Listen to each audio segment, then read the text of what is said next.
परम प्रेमय परम दयाल श्री ठाकुर जी, परम राध्या जगत जननी श्री श्री बड़मा, परम पूज्य पास श्री श्री बड़दा, परम पूज्य पास श्री श्री आचार्य देव के चरणों में कोटि कोटि प्रणाम। परम प्रेमय श्री श्री ठाकुर जी के जीवन काल की एक घटना का मैं वर्णन करना चाह रहा हूं। रमन साहा नामक असम का एक गुरु भाई रेलवे इंजन का सहायक चालक था। वह अपने सहकर्मियों के साथ जब भी मौका मिलता था श्री श्री ठाकुर की महिमा की चर्चा करता रहता था। श्री श्री ठाकुर को साक्षात भगवान मानते थे वो। 1961 की घटना है। असम राज्य के हर एक साल की तरह बरसात के महीने में भयंकर बाढ़ आती है। उस समय भी बारिश का समय था, भयंकर बाढ़ आई हुई थी। उनके सहकर्मी जो रेल के उनके इंजन के चालक थे, उनके सहकर्मी थे, वे लोग से वो बार बार ठाकुर जी की चर्चा करते थे। तो एक दिन क्या हुआ, जब वो लोग ट्रेन लेके जा रहे थे, रात का समय था, अंधेरी रात थी, और अचानक रेड सिग्नल मिलने के कारण गाड़ी को रोक देना पड़ा, ट्रेन को रोक देना पड़ा। जैसे ही जब ट्रेन रुकती है तो दो इंजन चालक के दो सहकर्मी नीचे उतर करके पता करने जाते हैं कि ट्रेन किस कारण से रोकी गई। नीचे उतर करके उन्होंने देखा, उनको कुछ दिखाई नहीं पड़ा। कुछ दूर और आगे बढ़ते हैं, देखते हैं तो एक जो है पुलिया, बाढ़ के कारण उसका नीचे का जो पिलर होता है वो पानी में बह गया था और रेल की पटरी हवा में झूल रही थी। तो रमन साहदा ने कहा कि ठाकुर जी कृपा से ट्रेन दुर्घटनाग्रस्त होने से बच गई। उसके बाद श्री ठाकुर जी को वो मन में ही ठाकुर जी को धन्यवाद करते हैं, ठाकुर जी आपकी दया से ट्रेन बच गई दुर्घटना होने से। तो उनके जो दो सहकर्मी थे और उनके अंदर एक दुष्ट बुद्धि जागृत हुई।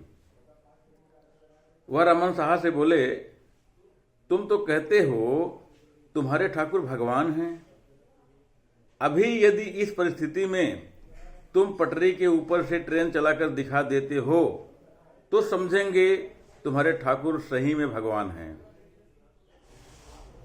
यह बात सुनकर रमन साहा थोड़ी देर तक चुप रहा। वह सोचने लगा, ठाकुर को इस तरह की विपत्ति में खींचना ठीक नहीं होगा, इससे ठाकुर को बहुत कष्ट पहुंचेगा एवं विधाता की विधि के मुताबिक, यानी विधाता की विधि के खिलाफ होगा। हम ठाकुर को कष्ट कैसे दे सकते हैं। फिर भी उसके सहकर्मी के बार बार उकसाने पर रमन साहब भाव में आ गए और उन्होंने वंदे पुरुषोत्तम बोल करके ठाकुर जी का नाम करते हुए ट्रेन को चालू कर दिया। ट्रेन पीछे ले गए, एक बार पीछे ले जाकर तेजी से ट्रेन को पटरी के ऊपर से दौड़ा दिया। ट्रेन पार हो गई, कोई क्षति नहीं हुई, ट्रेन पुल को पार कर गई। जब आगे जाती है तो उनके जो साथी लोग थे उन्होंने कहा, उनको भी समझ में आया कि ठाकुर वास्तव में भगवान हैं। ठाकुर जी की कृपा से ही ट्रेन निकल गई, नहीं तो ट्रेन निकल नहीं सकती थी, जरूर क्षतिग्रस्त हो जाती, दुर्घटनाग्रस्त होना ही था। इसके कुछ दिनों बाद रमन साहा श्री श्री ठाकुर का दर्शन एवं प्रणाम करने के लिए देवघर आए और घटना के दिन का विवरण आश्रम में सभी लोगों को बताया। घटना की रात से ही तो पता क्या चलता है कि जिस दिन की घटना थी उसी घटना के दिन की रात से ही ठाकुर जी के पीठ में प्रचंड दर्द हो रहा था। कई दिनों तक लगातार तेल मालिश एवं सेकाई करने के बाद धीरे धीरे ठाकुर जी का दर्द कम हुआ था। यह बात जानने के बाद रमन साहब बहुत व्यथित होकर रोने लगे थे, क्योंकि उनकी गलती के कारण ही श्री श्री ठाकुर जी को इतना कष्ट उठाना पड़ा था। अर्थात ठाकुर जी हर समय सब जगह हैं। हम जब उनको पुकारते हैं वो निश्चित रूप से आते हैं। रमन साहदा को ये विश्वास था कि ठाकुर ट्रेन को पार कर देंगे, और इस विश्वास के साथ उन्होंने नाम करते हुए ट्रेन को आगे बढ़ाया। लेकिन परम पिता को उससे कितना कष्ट हुआ, कभी भी हमको इस तरह की परीक्षा नहीं लेना चाहिए, क्योंकि हमने परम पिता को कष्ट दिया। परम पिता तो हर समय हमारे लिए हैं, लेकिन जब हम उनको बचा के रखेंगे तभी हम बचेंगे, क्योंकि ठाकुर जी का एक वाणी है, protect him, be protected thereby, protect him, be protected there by.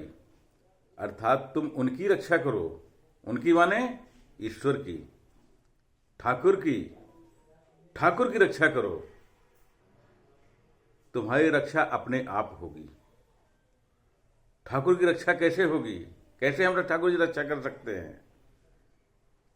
जब उनके विधि विधान को मान के चलेंगे, उनके पथ पर चलेंगे, उनका अनुसरण करेंगे, उनकी एक एक बात का अनुसरण करेंगे, तब ठाकुर जी को खुशी मिलेगी, तब ठाकुर जी का बचना संभव है, और उसके बाद हम लोगों का बचना संभव होगा।